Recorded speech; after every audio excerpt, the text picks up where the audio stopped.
This White Christmas Dragon Egg tutorial uses thumbtacks just like we did in my non-toxic Dragon Egg Thumbtack tutorial where you learn all of the basics.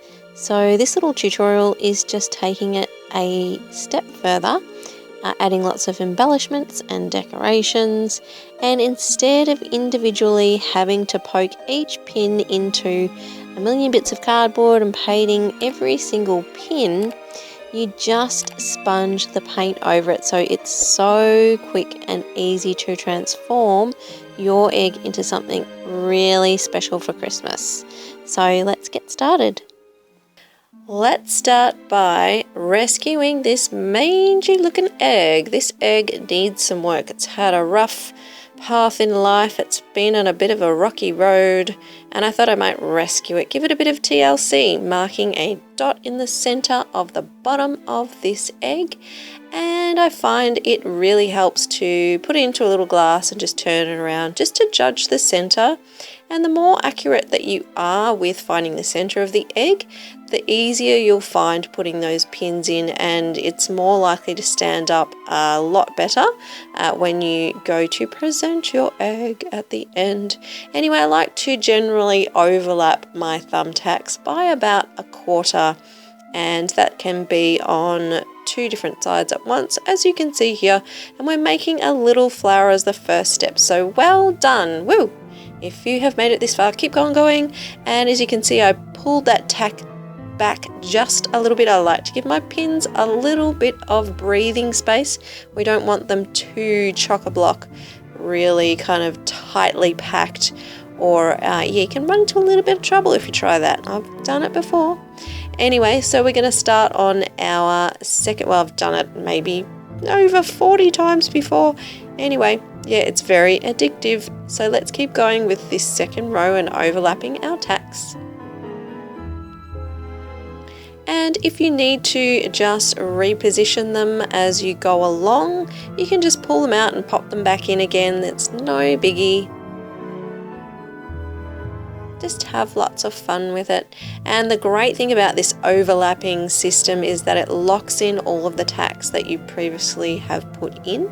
So with every tack, it gets stronger and stronger. So I was just showing you the really quick flash of the combination of paints that I used to put over this egg for the gold color. Even though it was black before, I was going to use it for something else, but anyway, that's neither here nor there. That combination of paint would work to, if you wanted to apply a layer of paint as a base, which you can learn how to do in my non-toxic Dragon Egg, Thumbtack Dragon Egg tutorial. So if you'd like to see that and do that, please do so. And what that helps to do is just to hide any of the white polystyrene, little teeny tiny glimpses that you might catch underneath the thumbtacks. So anyway, just making my way around. It does look really amazing even without the paint. And this is the fun part. You get to test out your egg and play with it. It does all these little egg dances on the table. And the reason why it's doing this is because it's very bottom heavy at the moment. So yeah, it's a great thing to be able to just stop and have a little play with that egg. And here is an example of 3 gorgeous little eggs that you can do variations with the thumbtacks. You could have an old gold one, you could have an all gold one, an all silver one, or a mixture of the different colors, and you could alternate the rows. So for example, 1 row of gold, 1 row of silver, 1 row of gold, etc, etc. Or you could just bang them in any way you want randomly and just have a very organic, natural, groovy looking egg. Here are a couple of other eggs that you can learn how to make on my channel. The blue one tutorial's already there, the other one's coming very soon. So I really hope that you'll join me for those and have lots of fun with the different techniques. I use resin, alcoholic ink, all lots of different amazing fun little mediums. So if you want to get stuck right into it, you can. So just keep overlapping all the way around your egg and try to ignore the sound of the leaf blower in the background Anyway, you can take out any pins that you need and reposition them as you go along. The joys of suburban life, leaf blowers. Anyway, we've made it to the top. Woo! Good on you, that's fantastic. Well done. Let's keep putting those pins around the top, and I'll explain to you what you can do. Sometimes might get a little bit confusing about how to finish it off at the top, but it's actually really easy. So let's keep going around, and if one pin doesn't finish off the top of your egg, sometimes you'll be really lucky, you'll get a bullseye and it'll work fantastically. But if it doesn't happen like that, because the overlaps are different every time, you can always put in 2 or 3 pins instead, and that looks amazing as well. And you can pull them in and out as much as you want until they look nice and snug and comfy where they want to sit in the top of your egg. Sometimes, yeah, one might want to stick out and look really odd and so you might want to, yeah, just pull them in and out until you feel like your little egg is happy and finished. So this is what it looks like. And you can see the transformation from that grungy old egg that could have gone in the bin, and it did not. It turned into a beautiful little egg, I must say. So anyway, here is some gesso, and this is the next step in the painting process. You can see I like to eat those Carmen's biscuits. That's what the paint's on. But anyway, so I have a flat sponge. You can use any sponge that you like. Most important just to keep it parallel with the egg. And just, you can see how much paint I got on there. I just dabbed it very lightly. We don't want to overload it and make it too blobby and globby, otherwise it's going to go too much into all those cracks. And the beauty of this design, it's so effective, is that it leaves those gold cracks as a bit of a contrast so that they're really highlighted. And this is just such a simple and easy technique. So wait till this first bit dries. You can use a hairdryer if you're impatient like me. And then you can pick up that part with your hands and then paint the bottom of the egg.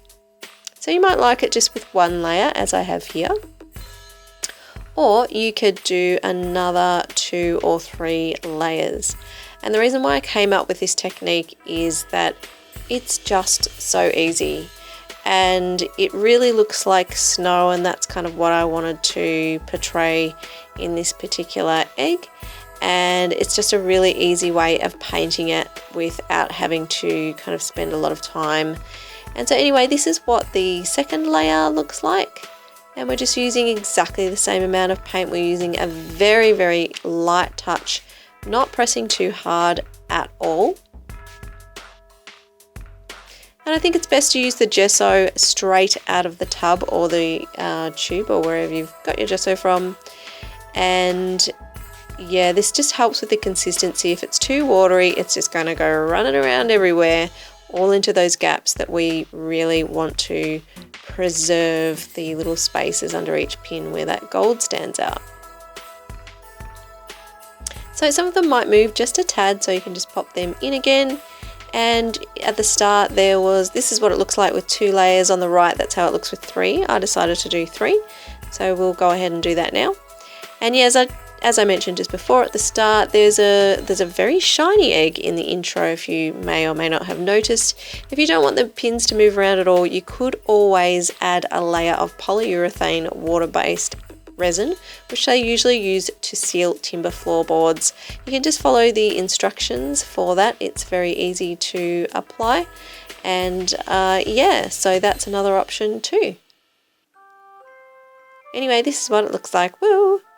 Well done. You could put it on any kind of egg stand that you like, even if you have a serviette holder or anything fancy pants, even just a ring of jewelry of some sort. You could pop it on. That would be a great stand.